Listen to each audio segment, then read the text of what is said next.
Welcome to a Foxy Tech Tips tutorial on changing the brightness on the Apple Watch Series 10. If you find this tutorial helpful, please consider subscribing to my channel and liking the video. Changing the brightness on your watch is easy to do once you know how. Follow the steps to learn how to change your watch's brightness. Press the digital crown to open the app menu.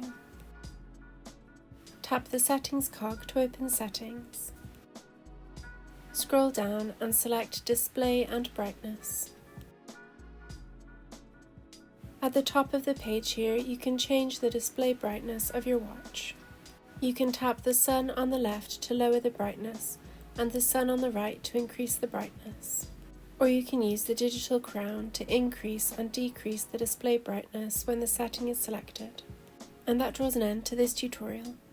Please like the video if you found it helpful and subscribe to Foxy Tech Tips for more Apple Watch tips and tricks.